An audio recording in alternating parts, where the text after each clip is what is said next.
USCIRF ने अपनी ताजा रिपोर्ट में अमेरिकी विदेश मंत्रालय से भारत को विशेष चिंता वाले देश के रूप में नामित करने की मांग की है। इस रिपोर्ट में कहा गया है कि भारत में धार्मिक स्वतंत्रता की स्थिति निरंतर खराब हो रही है। यूएससीआईआरएफ ने भारत की खुफिया एजेंसी रॉ और आरएसएस पर धार्मिक स्वतंत्रता उल्लंघन के गंभीर आरोप लगाए हैं और कहा है कि अमेरिका को रॉ और आरएसएस पर लक्षित प्रतिबंध लगाने चाहिए। सिफारिशों में यूएससीआईआरएफ ने कहा है कि रॉ और आरएसएस से जुड़े लोगों और संस्थान की संपत्तियां फ्रीज करें और उनके अमेरिका में प्रवेश पर रोक लगाई जाए। इस रिपोर्ट में यह भी कहा गया है कि अमेरिका भारत को दी जाने वाली सुरक्षा सहायता और द्विपक्षीय कारोबार को धार्मिक स्वतंत्रता में सुधारों से जोड़े और हथियार निर्यात नियंत्रण अधिनियम के तहत भारत को हथियारों की बिक्री पर रोक भी लगाए। हालांकि ये सिर्फ सिफारिशें हैं और उन्हें अमेरिकी विदेश मंत्रालय ने स्वीकार नहीं किया है।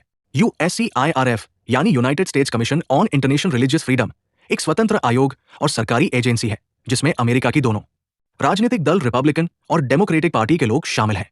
इस आयोग की स्थापना वर्ष 1998 में अंतर्राष्ट्रीय धार्मिक स्वतंत्रता अधिनियम के तहत की गई थी। यह संघीय सरकारी एजेंसी अमेरिका के विदेश मंत्रालय से अलग है और स्वतंत्र रूप से काम करती है। ये आयोग उन देशों की पहचान करता है जहां धार्मिक स्वतंत्रता का निरंतर, गंभीर और व्यवस्थित उल्लंघन होता है।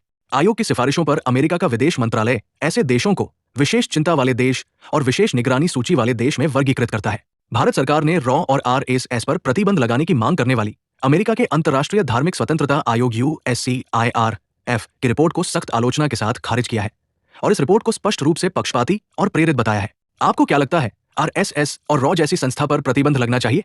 क्या इन संस्थाओं के कार्य धार्मिक स्वतंत्रता के खिलाफ होते हैं? क्या आरएसएस धार्मिक कट्टरता को बढ़ावा देती है? क्या अमेरिका हमारे देश धर्म के मामलों में घुसने की कोशिश कर रहा है?